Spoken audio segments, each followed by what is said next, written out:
What's up, everybody? My name is Anthony Irvin. You beat yourself? Yeah, Yeah, CB myself. Yeah. Okay. I'm Jim Green. Don't even need a hit of traffic light. Okay, good.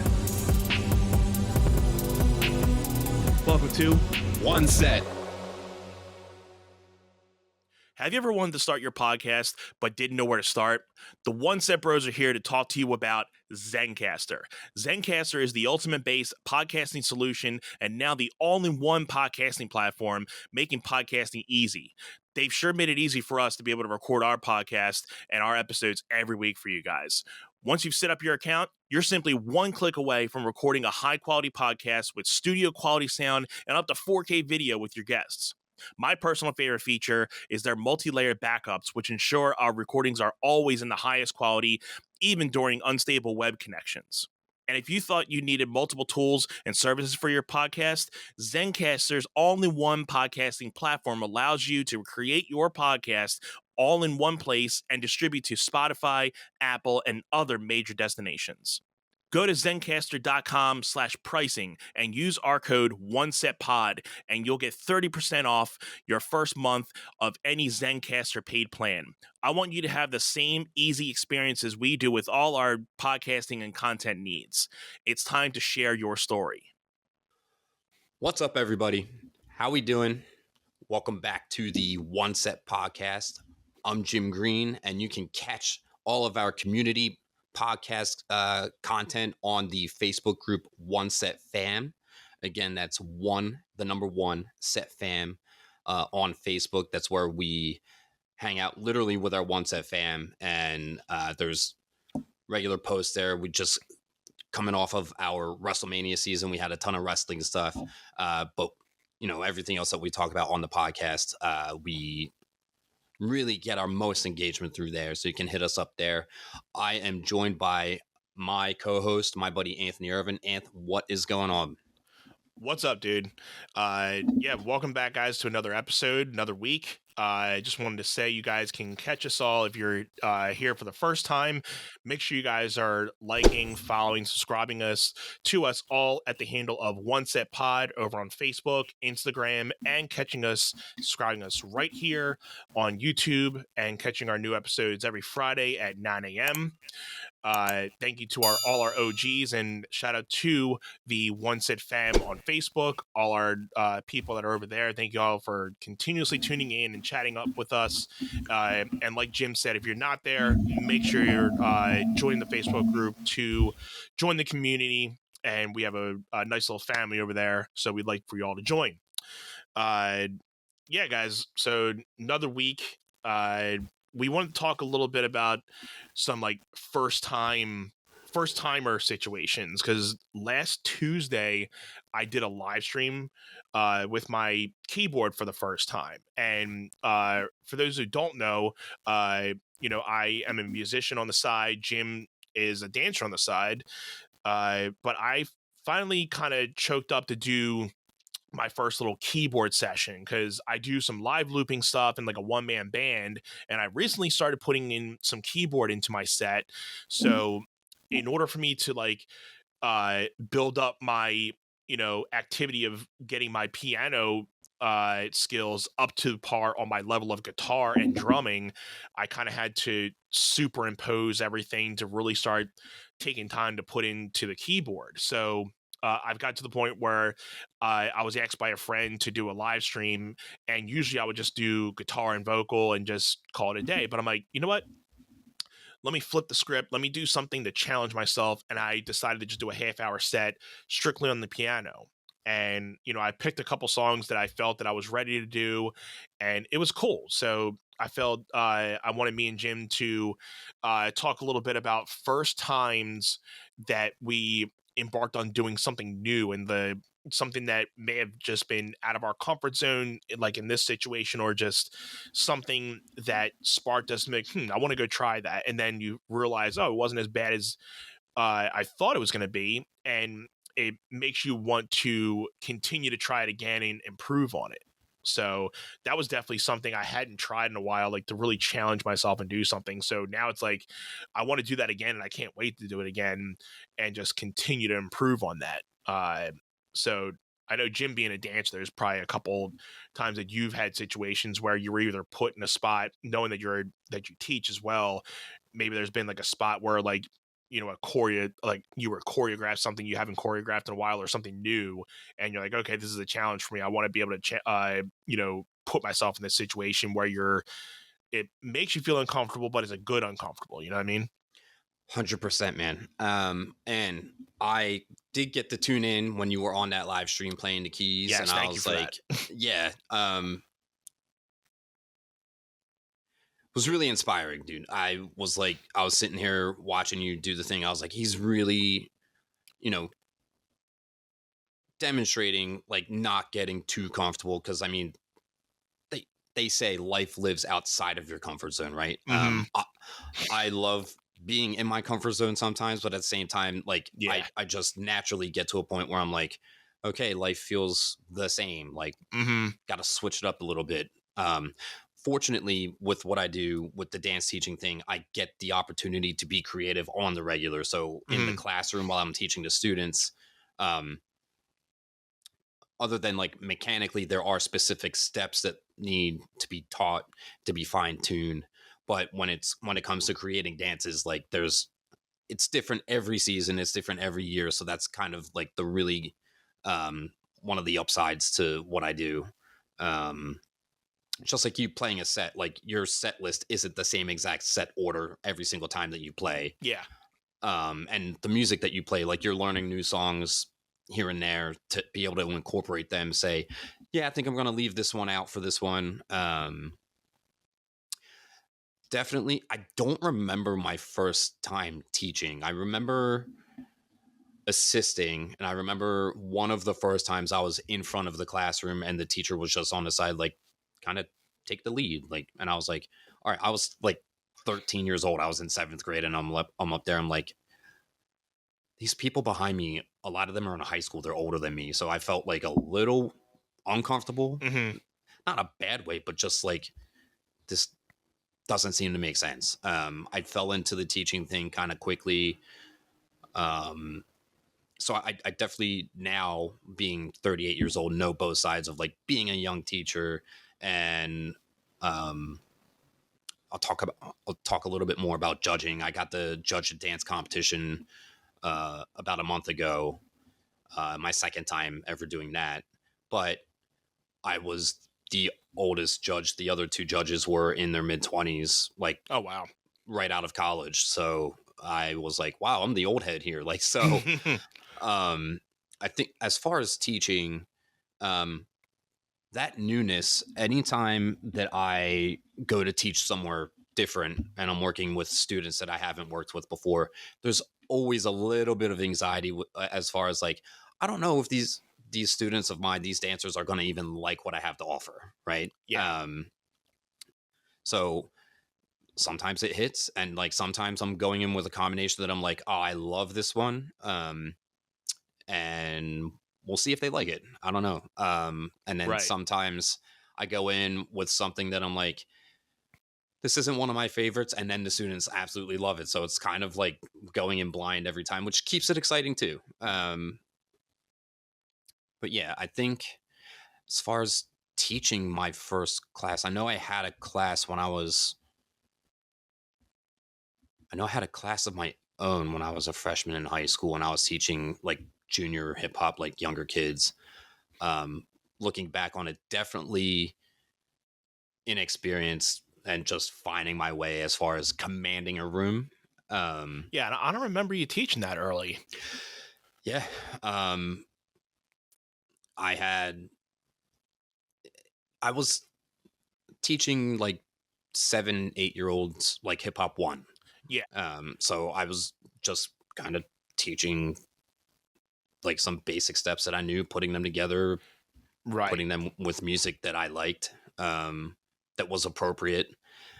Um, Fortunately, I was so 15, ninth grade. The year was like 2001, 2002. So we were on the tail end of like the big pop 90s bang. Mm-hmm. And I was very much wanting to be a backup dancer, so I was into, and pop music was clean back then. It's not appropriate now. There's so much Yeah, pop music now that definitely like a lot more like, we had like risque pop stars, but like now it's just like they're just letting everything go. yeah. Um so I think, sorry, like going back 20 plus years now, really trying to consider my first teaching experiences. So that particular class that I was teaching on my own was at my home studio that I was growing up at.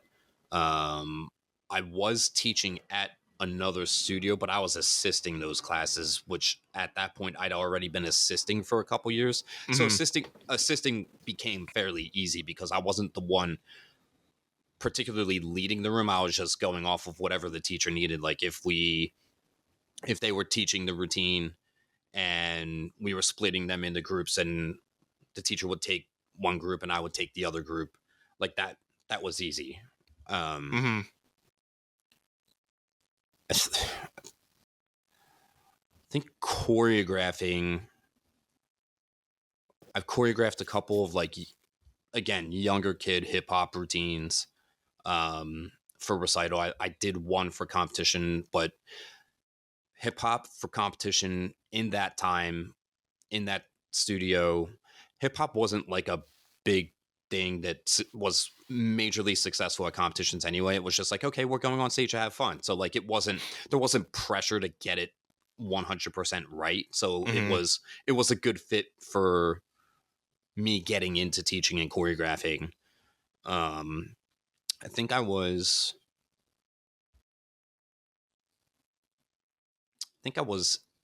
18 and I had choreographed. It was my first. This is a really good example of like when, and I know I talked about this on maybe like 100 episodes ago.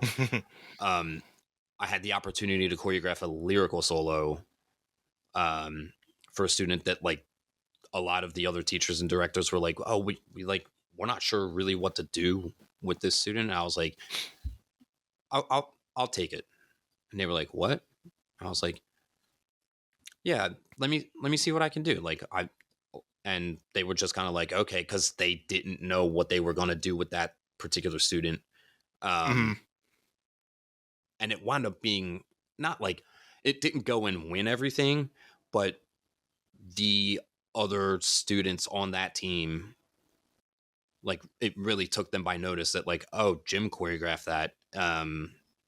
And then like after that year, I started getting interest in not just hip hop routines. And then I eventually segued into choreographing more routines that weren't just hip hop. And then I started being successful. It was kind of like, okay, I can do more than just choreograph hip hop. So that was a really good first for me that led into, and I can talk about like first time choreographing this type of routine, this type of routine, this type of routine.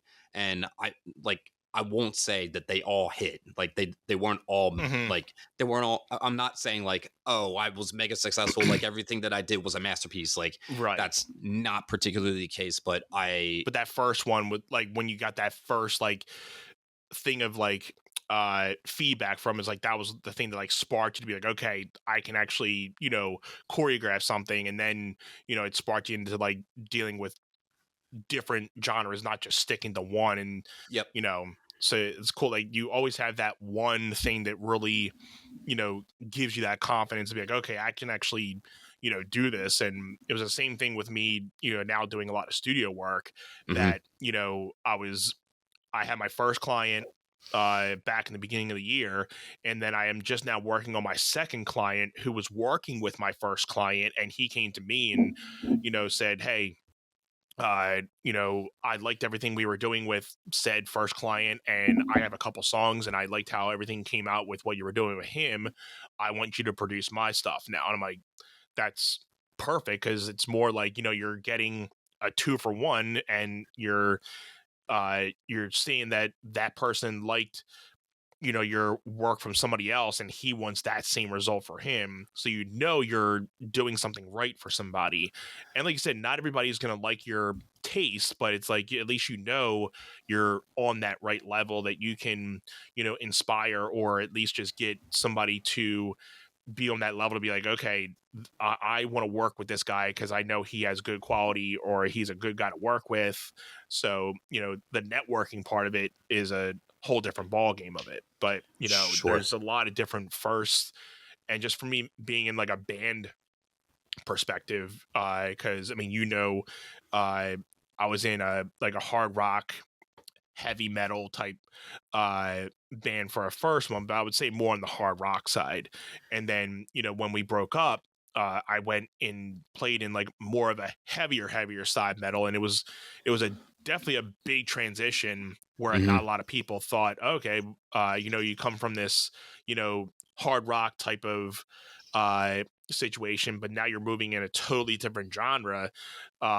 It was a little intimidating because I had to, just basically stop all my networking from one genre and just build a whole nother brand of networking for another, because I was moving also from all my contacts from PA, and then my new band was in Jersey, so then I had to just build a whole bunch of new networking things from around Jersey, PA, and Delaware.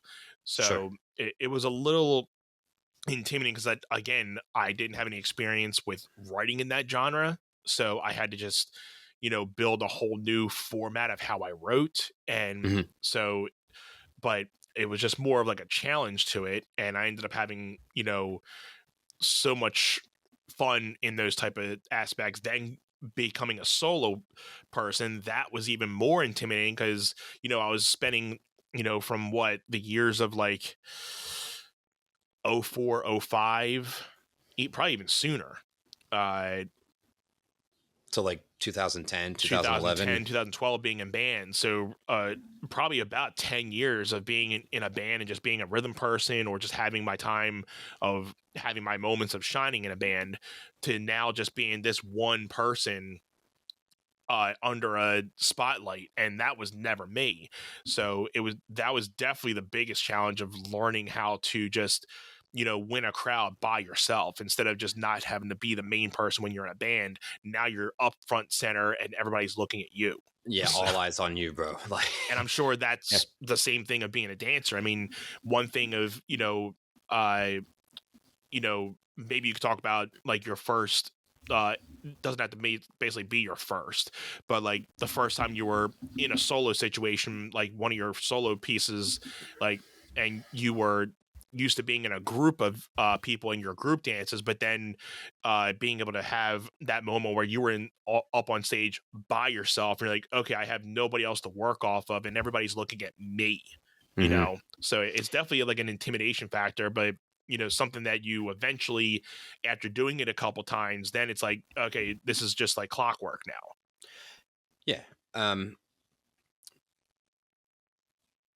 Pros and cons to everything, right? Like, Yeah, so working, and you know this with working with a band, right? You have to navigate teamwork. You have to navigate working with other people. absolutely. Um, and with that, a lot of times, uh, and it's a beautiful thing when it works, right? Hmm. It's some of the most fun times in my life were working with teams, whether it was the team that I grew up with or the crew that I danced with in my adult life. That's right too. Yeah. Yeah, so yeah, I can talk about from my childhood dancing on a team with other dancers and being in those group settings. It was it's kind of I was the only boy in the studio, right? Like, so Hmm. a lot of times um the routines were built around me because I stood out because I was the one boy in the group. And Yeah. we would go on stage and other studios would be like, oh, that routine's got a boy in it, or that team has a boy in it. um Hmm. so I think with that, over time, it didn't settle in with me where I was like, okay, I have to be good at what I do, because otherwise, I am going to be a focal point of these pieces. I can't hold the team down. Yeah. It never really crossed my mind because I was so dedicated and into what I did. Mm-hmm. And maybe a little bit more so than some of my teammates. And if they see this, they're, I'm not calling anybody out. Some dancers as kids were dancing because it was fun. It was a fun thing to do. Not Yeah. that they didn't work hard, but it was like my everything as a kid. Mm-hmm. Versus for some of them, it was a fun thing for them to do. The seriousness of, everybody. Some people, again, especially in band settings too, there's sometimes you come into a band and not everybody's all on that same page or at the same level, and that's sometimes the hardest part about being in a band is finding like 4 or 5 guys that are on that same page. So like, you could have like 3 guys that are like, yeah, I'm in this because I want to tour, I want to live life off of music. But then there's maybe those 2 guys are like, yeah, I mean, I don't mind touring, but if we don't, cool, I don't mind practicing once or twice a week, having some shows here and there, and just staying at this constant, like that's their ceiling. Like, so, but like there's other guys like, I want to get signed, I want to tour, I want to do this and that. So it's hard to kind of find everybody that's on the same page. And then it's also the same thing with like the serious level of it, like they want to be able to write music, play shows, they want to, and then there's some guys are like, I'm cool with just playing in the garage, so like you said, pros and cons, and it's hard to find. And I'm not sure, I mean, it's probably somewhat similar with dance, but like, I think with especially with dance, you're out there and everybody's got to be in that same syncopation type of setting. Like if you have one person that's like just kind of lackadaisical through the movements, it's going to show. Where if everybody's like key on the timing and everybody's there, then it's like, oh, okay, you've practiced, you've done the moves. But if you have that one person that's kind of just gazing through everything and is like maybe a half a second off, it's going to show. And it's the same thing with like a band. Like my first band, we were to the point where we were in sync to the point, like in every aspect, loading in, playing, and loading off. We like, it was to the point where we would load in really quick. We knew our set list. We knew when we need to come in, when we need to come out, what song was next, what we wanted to say in between every song, promoting this and that. And once we got off, we were like off in like 5-10 minutes. We just knew everything and anything. And it's like when you have systems, so it's like when you have somebody or maybe 1 or 2 people that are just like lackadaisical, then it just messes up the formula. Right. So yeah, it's but yeah, when coming back to like first, it's just it takes a little while for but it's also good to, I guess, if you want to get the biggest thing out of this right now, it's like it's scary to challenge yourself when you're feeling comfortable, and that comfortability really lingers on you. But then it's good when you see like a challenge, like here's an example. Like I usually have 1 or 2 or 3 songs that I like to start off my sets with when I'm playing live, but then I'm like, okay, I don't want to get too comfortable. Let me start with this song that I usually play later down in the night to kind of just give my brain to be like, okay, this is something I usually don't start off with, and let me just see how I do with it. And even those small little things can really just, even your brain power to be like this is not something I'm used to, but you want to always try to challenge yourself to not always be too comfortable with something. Sure. I think with like for you with the band and everybody being on the same page, like you all had systems and you all went in with the same approach and intent, right? And I know I've talked about the crew that I dance with in my adult life. Definitely a lot of difference in artistic opinion, right? So once we had been dancing together for 5 years, and it's like, okay, well, we need to assess what's not working and try to make it adjustments, kind of thing. Yeah. Which I wouldn't say we didn't do, but as that time went on, also people were getting promotions at work, so they had, work, like their work was weighing them down a little bit more. So Mhm. their availability and their commitment, not saying that when they were present that they weren't focused, but Yeah. the time investment uh pulled back. So a lot of the times when we were in the space, most of our time was invested in building the routines, and there wasn't a lot of time practicing and drilling and filming and saying, okay, Mhm. what's messy, what needs help. So a lot of times we would take the stage, and there will be parts where, like, okay, this is off, Yeah. this is off, and then we would have to go back and revamp that, either amend it, Yeah. revise it, make it make sense. Which there are definitely a handful of pieces that, like, first time it hits the stage, it was kind of a crapshoot, and Mhm. then by the third, fourth, fifth time, it was like, all right, we got that one figured out, and it's hitting. Yeah.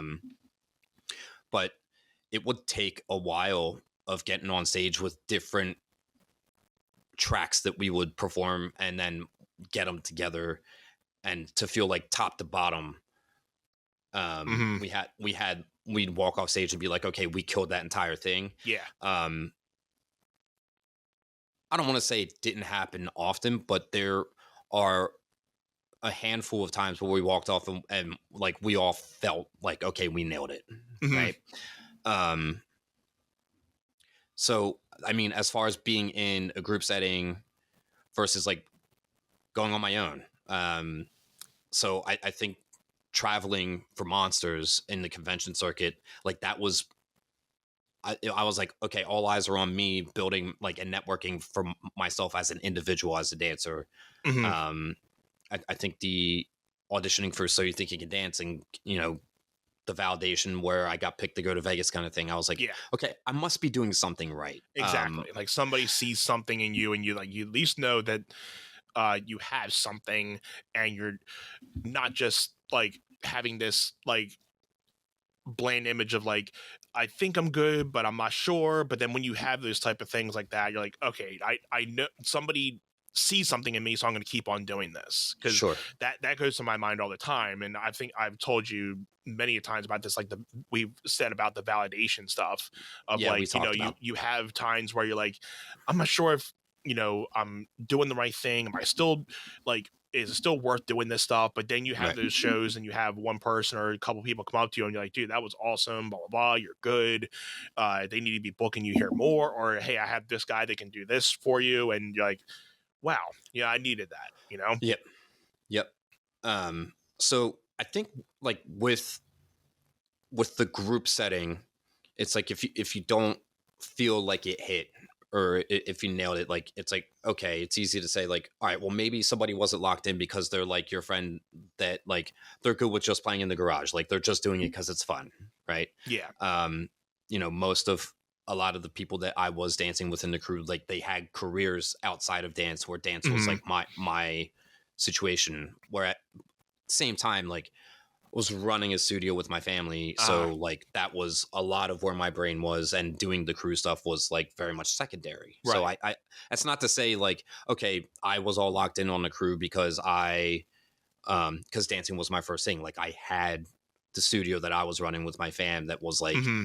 that was my top priority attention kind of thing. Um I mean, that's another first that I can talk about, but that's a whole story in itself. That's like, um, Yeah, but I think we both like had that same aspect. Like when we're in something, we put our all into something, even if it's like something that we're not, you know, I guess not fully invested, but that doesn't really make sense if we're not fully invested. Why are we all in? Like we're all into it. Like we're gonna give our all to it. Like any type of activity. Like I feel like if I'm gonna do something, I might as well, be all invested, have like the gear for it, have, instead of trying to make myself look like I'm a hobbyist of it, I'd rather be taking, like, that's probably the best way to say it. Like I want to be taken serious when I'm doing something. So like trying to like get the best gear for it, or to look like you are taking this thing serious. sure. So it So you want to invest in good equipment so that you have Yeah. good sound, whether it's you playing or whether it's you're producing for other artists Because type thing. like the presentation, because especially like when people are watching you, I mean, they may not know, the ins and outs of how to be a dancer or how to be a musician or a studio person, but Mhm. when they look at the assets around you, like whether it's gear or if you guys are in sync with, your costumes and everything, like, okay, these guys are legit, like they're Mhm. matching and everything. Like, I may not know what you guys are about to do, but if I see you guys are all walking out and you guys are all syncopated and like have I'm like, oh, these guys are about to kill The, it. the the first impression, Yeah, first impressions are always presentation. key to, like, when somebody comes in and they see like racks of gear, like, okay, this guy must know what he's doing. Or when somebody sees me with my drum set, my piano and guitar and everything, they're like, okay, this guy must know what he's doing. He has a lot of decent gear. He's like, let's sit down and see what he's gonna do. Sure. Same thing with the dance. Like, okay, like these guys have a cool setup, and they have the gear down. They have it. Okay, these guys So legit know what they're doing. for a dance routine, um, there's entrance and exit. They're part of it. Yeah. And we always, as students, as I was growing up, my coaches would be like, your entrance and your exit is part of the routine. The music's not on, but as soon as you step on the stage, they're judging you, right? Right. So if you walk on stage and you just walk out and you're like, okay, I'm about to do this choreographed thing, they're judging you like you're just doing steps that were taught to you, right? Versus, okay, if you walk out there and you're locked in mentally, like you are walking out, just like when you're about to perform it in the band, you guys are walking out on stage thinking you are rock stars, you have that rock star mentality, Yeah. and then you start playing and you're like, we are in it and we are going, right?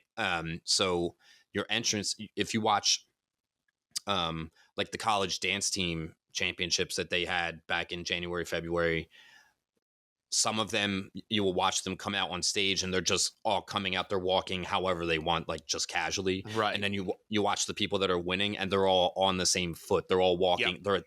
they have the same body angles coming out. Whoop. Yep. Whoopsie. Whoopsie. Yeah.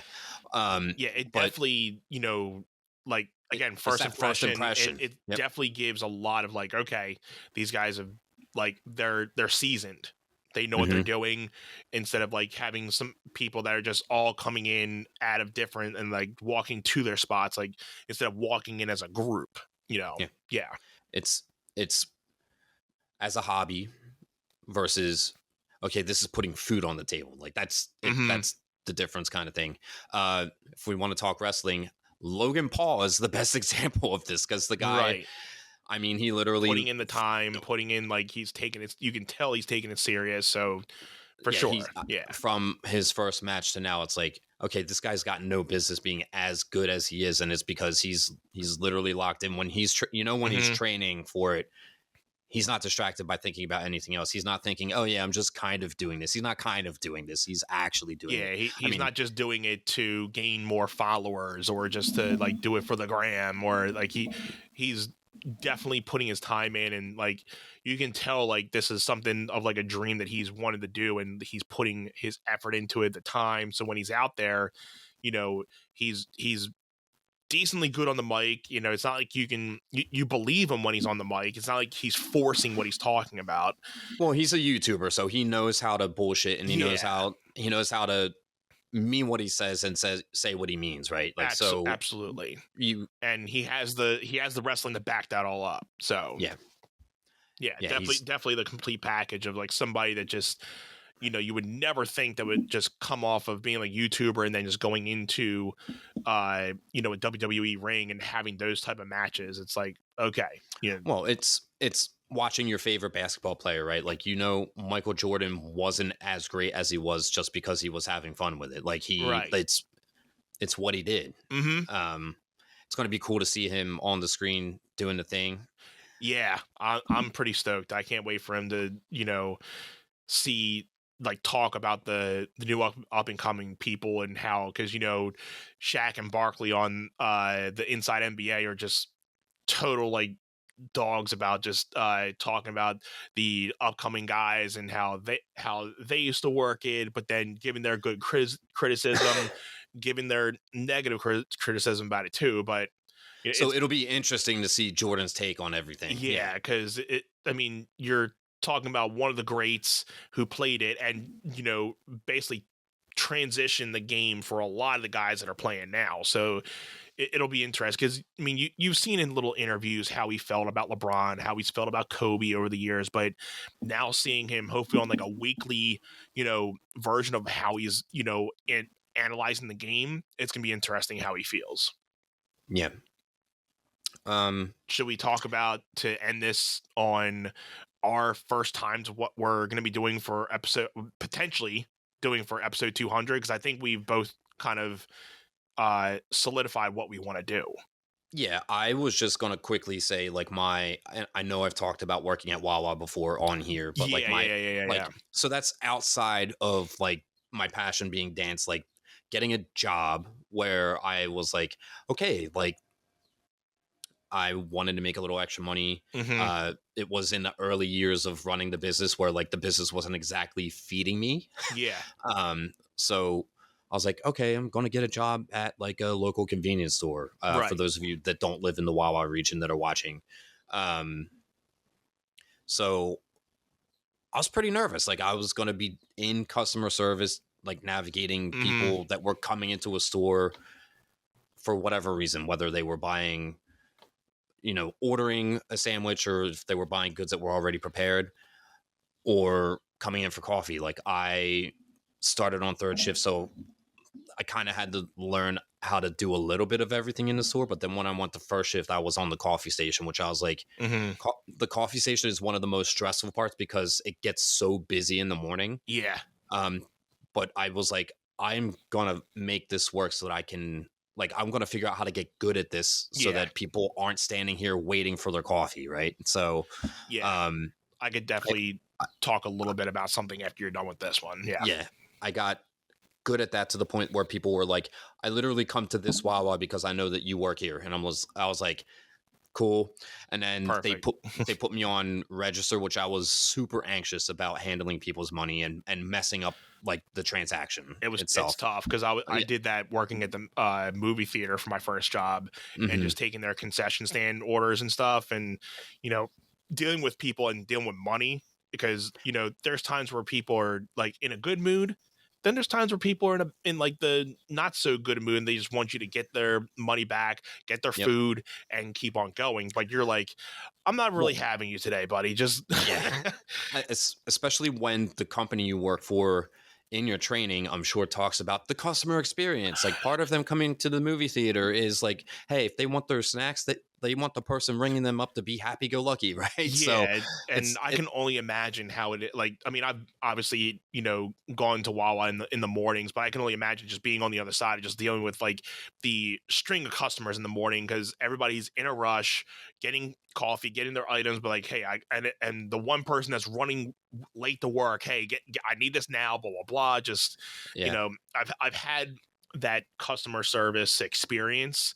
But it's definitely chaotic. But right, and the thing is too, right? Like if somebody's in a piss poor mood and like, and you have to be like, you're not going to be like, all right, sir, have a good day. Like, right. Like that's just going to make them more angry. So instead, you're kind of like, whatever I can do to help you. I get you.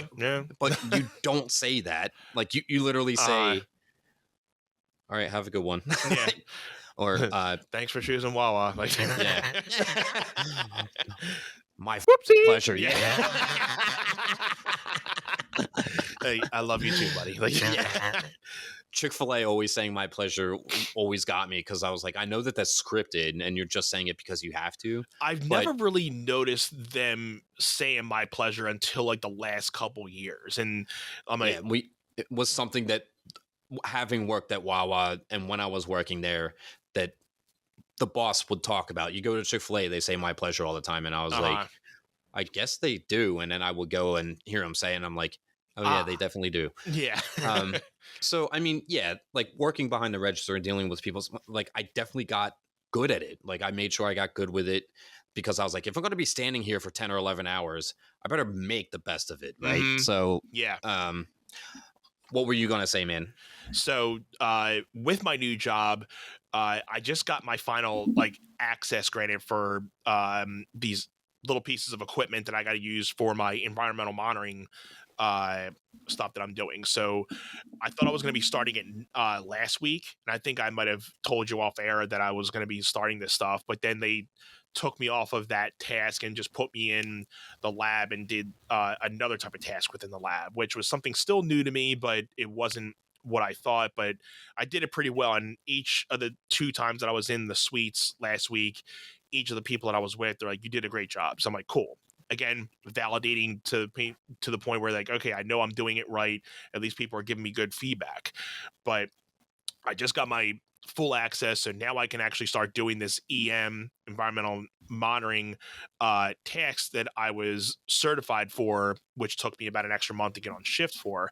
So now it's like, I had no experience doing that in my last job, so it's like doing it for the first time. It's like intimidating because you got trained on it, but now you're doing it for real. It's like, okay, then you're figuring out, okay, I do this, I do that, but wait, do I do this before that, or do I do that before this? And so I was going and talking with a bunch of other EM people, and they gave me the tools to be like, you have to do this and that, but then you also have to just eventually develop your own workflow with it, because everybody also has their own workflow of how it goes. So basically what I'll be doing in a nutshell is taking samples throughout the lab, and air particle samples, and You're cross-checking for contamination, right? pretty much just seeing like how clean the room is. And then you're plating people out throughout the lab after they're done, and then that also goes to register and making sure people are as aseptic as they can be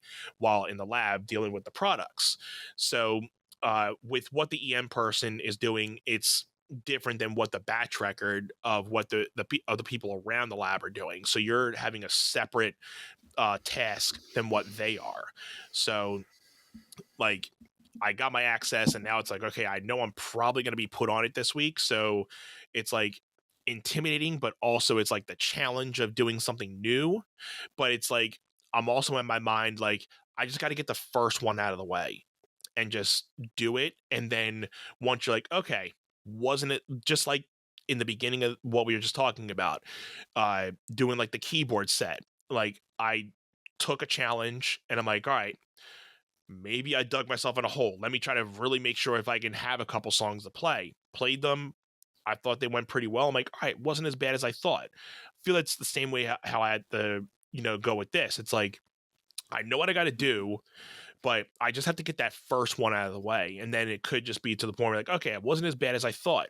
Now I can do it again. And once I get down to like doing it 3, 4, 5 times, then I should have my workflow. And then it's not going to be like, I'll look back on that first one and be like, I don't know why I was so nervous. So, I'm excited to try to start something new that I have not necessarily no experience in, but something I haven't done before in my last job. So, yeah, maybe next week I'll give an update if I get this opportunity to do the EM stuff this week. I'll give it like an update on like how it went. But Sweet. I'm looking forward to it. But it's definitely like a challenge in my career.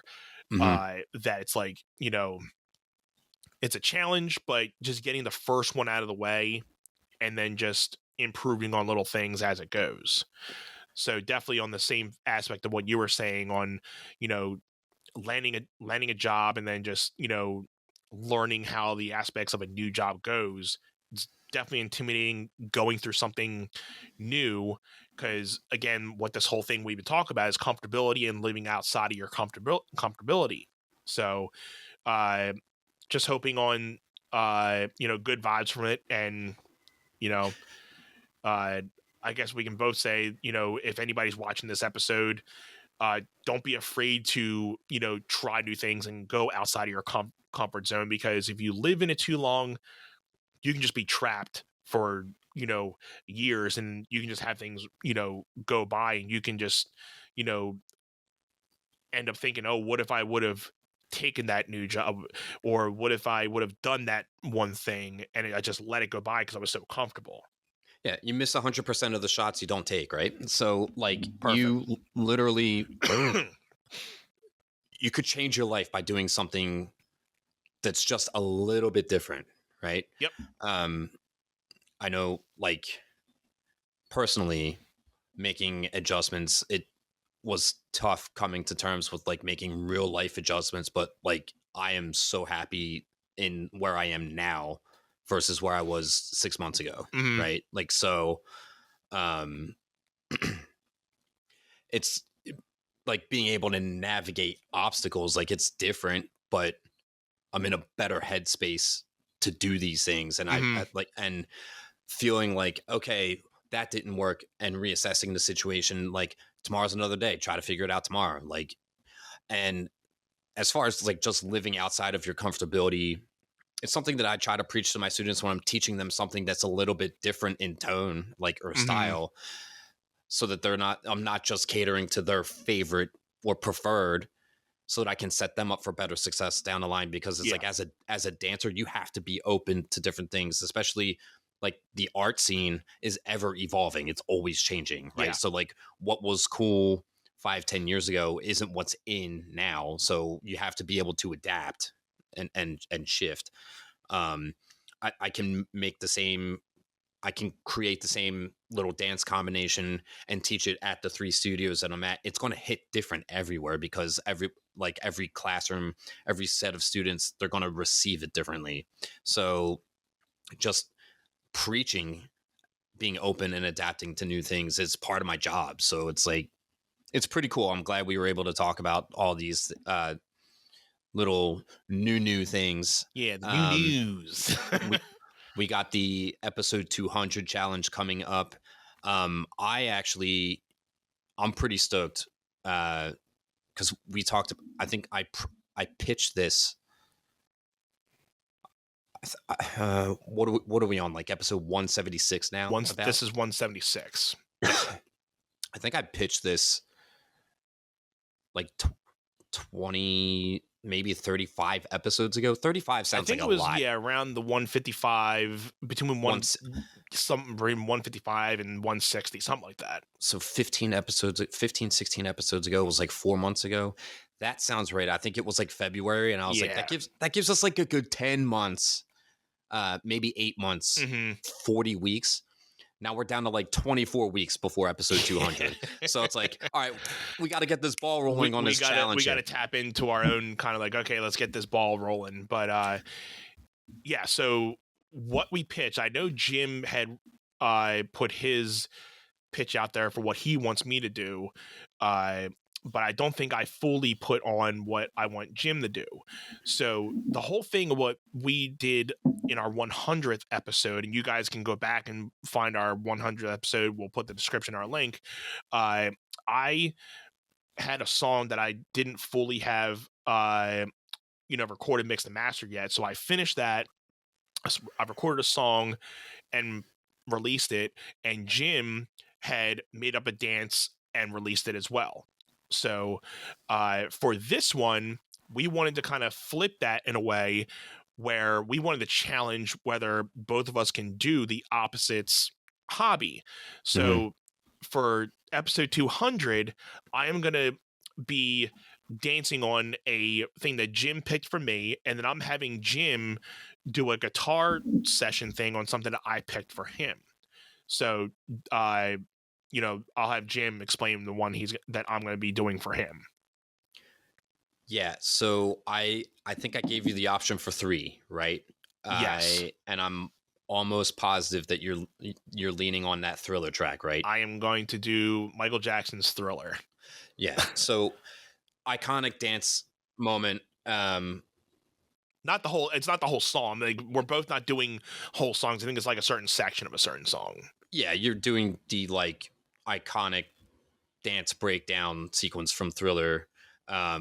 We've already kind of talked about, the presentation of it, right? Like, Yeah. So like you said, and it's good because you talked about this earlier. Like, you are not just going to be recording yourself dancing the steps, right? Like, it's going to be pretty cool. I'm looking forward to it. Yeah. And then the song that you picked out for me, well, you sent me a couple. I think I did the same. Yeah, I did the same thing. I gave you like 3, and then we ended up having that you're on you the were. Kill Switch Engage one, right? Yeah, so we're gonna do the song "End of Heartache" by Killswitch Engage. So there's It's my favorite of theirs. so we're doing like the intro up until the end of the first chorus. So it's like a 2-minute bit in there, Yeah. and there's a lot going on, but for some, and we have a lot of time to really learn this because I have some some rhythm in me, but to this point, it's like learning a Michael Jackson, whole thing. It's definitely not something that I would be able to learn in a week. And this is definitely on your end too. It's something that you definitely wouldn't be able to learn in a week. We need practice, time, learning technique, learning certain things, and we're both going to help each other out on it. And then at the 200, we're going to reveal the presentation. The presentation of either we previously taped it or we have it done at that in real time. Not sure how it would happen, but we'll figure it out. But we're both going to be, doing something out of our comfort zone. And this perfectly works with the episode of, trying something that's outside of your comfort zone to see, trying something new, So I'm looking forward to it. It's just going to be fun. I think your dance situation is going to wind up being previously recorded. Mm-hmm. I think the guitar situation we might be able to swing doing live on the episode. We could. I think we'll be able to arrange for that. I am looking forward to. We have a concert next weekend. Yes. So I'm going to get a little bit of inspiration at the link next weekend. We are finally going to see, and we're going to talk about this on next week's episode. Yeah. We are finally getting to see Limp Bizkit, which is like one of our childhood favorite bands ever. This has been a bucket list for our friendship for many years that we wanted to see Limp Bizkit before they hang it up. And it doesn't seem like they're hanging up anytime soon because they're actually in the studio recording a new album. So definitely seems like we're going to get a new album from them.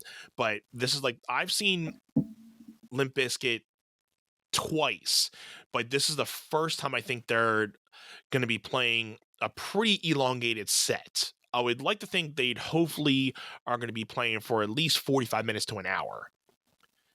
And I think the times where I saw them, the first time I saw them, they were a support band and they only played, I think it was when they were just returning. And I think they only played for a half hour, 45 minutes. Okay. And they didn't even play most of their top tracks. So I was almost a little disappointed. Then I saw them at what was the Camden Waterfront, which was the Tweeter Center, I think, still at the time. Mm-hmm. They played there with a whole bunch of other bands. They played for a little bit longer. They played a couple of their tracks. I'm like, okay, good. I finally did. But this is going to be one that I think we're definitely going to be hearing a lot of our ones that we grew up on. So I think at this point in their career, we're going to get a couple of their bangers, right? Like, yeah. I would like to think we're definitely getting a lot of from Significant Other, Hot Dog Flavor Water, $3 Bill. And, they'll definitely be playing some of their new tracks, but I think they're definitely be playing a lot of their bangers for sure. Yeah, I can't see them doing Faith. Like, I can't see Fred screaming at this point, right? Oh, like, he definitely still does. He's definitely okay. I think he definitely still has it. Maybe not as clean or like aggressively, but I think he still here and there does get that out every once in a while. But yeah, I'm pretty stoked, and he still can, rap like on his new record. He has a couple good, verses that I'm like, oh, okay, he can still, do it like he did back on those older records. You still got it. I can't wait to talk about the concert in 2 weeks, like after seeing it on the episode. That's going to be pretty cool. We're going to break down a couple of our favorite Limp Bizkit tunes next week, and then we'll give like a small recap of what we thought of the show. So it'll be Metallica 2 nights, and for me being a Metallica fan, this is going to be fun for me because this is the first time I'm seeing them twice in obviously the same in a weekend, and they're doing 2 different sets each night. So it's not, they're having no repeat songs. Friday night is one set, Sunday night is another set. So it's going to be fun. So you're going to get so many Metallica songs. And this, I am looking forward to it. I'm not as big of a Metallica fan as you, but like Mhm. there are a handful of their bangers that I'm like, I can't imagine them not playing these songs. yeah, right? I mean, they're known for at least playing for 2 hours. So Yeah. we're going to get a lot of good stuff from them. I mean, I think that we're going to get a lot of B-side stuff that they haven't played in forever as well. So I've been trying to stay off like the YouTubes of like watching some of their sets, because you can watch a lot of their sets on YouTube, but I've been trying to stay away from it because I want to be, be surprised. somewhat surprised. I mean, they're going to play a lot of their stuff that everybody wants to hear, but it may not happen on Friday. We might have to wait till Sunday. And some of those songs that, we would have thought played Sunday, they'll probably happen already on Friday. So, it's going to be interesting with how they do that. Because I think the last time they did this, I wasn't able to go, but they did do like a 2-nighter of, sets that like the first night's going to be way different than the second night. So this is the second or third time that they've done a show like this. So, and it's the first time for me going to a show like this for them. So I saw them at the Link when they put out their Death Magnetic album way before the pandemic. So so I haven't seen them in probably close to between like almost like the 5-8 year mark. So it's been a bit. Sweet. My first stadium concert ever. Yeah, man, this is gonna be awesome. My first concert, and I don't even know how long, man. It's been forever, so I'm stoked. I can't wait. I'm pretty stoked about seeing Pantera, but it sucks that we're not seeing Dimebag and Vinny, because unfortunately Dimebag passed back in 2004, but his brother Vinny, the original drummer, passed in 2018. So, there's mixed things about the band, because they had the original vocalist and the original bass player, but Zach Wilde is now playing in Dimebag's position, and I think Anthrax's drummer is playing for Vinny's position. So a lot of people are thinking this isn't Pantera, it's just a cover band of Pantera at this point. But I mean, I just want to hear the traditional songs, and I'm stoked to hear Walk. I mean, that's the one though, right? Like, so as long as I hear, Cemetery Gates and Walk, I'll be happy. I'm not expecting too much out of them, because those guys are on the same page as Metallica. They're up there, but I don't think you're gonna get like the energy like they used to be. But as long as I can hear those 2 songs, maybe 1 or 2 others, I'll be happy. So I'm stoked to hear those guys too. I can't wait to hear like that opening riff for Walk. Yeah, and the place just go absolutely it's bonkers. Gonna go nuts.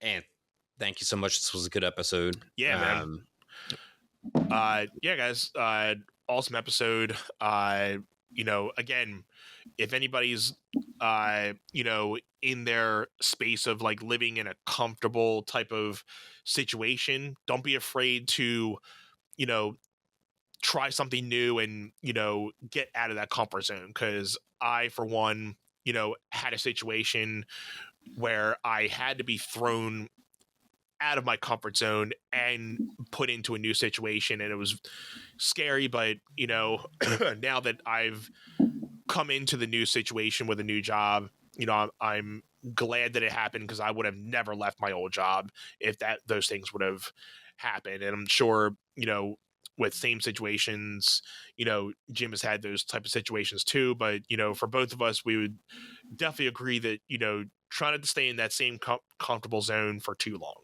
If anything comes out, try to keep challenging yourself so that you don't get as comfortable as you think. Yeah. Anytime I'm starting to feel like a little stale, I'm like, all right, time to switch it up, do something different, like just to give life a little kick. Absolutely. But thank you guys. This has been the One Set Podcast. Make sure you guys are liking and subscribing to our channels right on here on YouTube. we're all at the handle of One Set Pod on Facebook, Instagram, and TikTok. Make sure you like and follow us over there. Hit us up on our Gmail and go into our descriptions. You can find our Patreon and our merch stuff. So, and don't forget, Jim, let everybody know where they can talk to us in and outside of our episodes. That will be the One Set Fam Facebook group on Facebook. Find us at One Set Fam. It's been really fun engaging with everybody in there. Yeah, Anth, love you, brother. Until next time. Love you too, Doug. See y'all next week.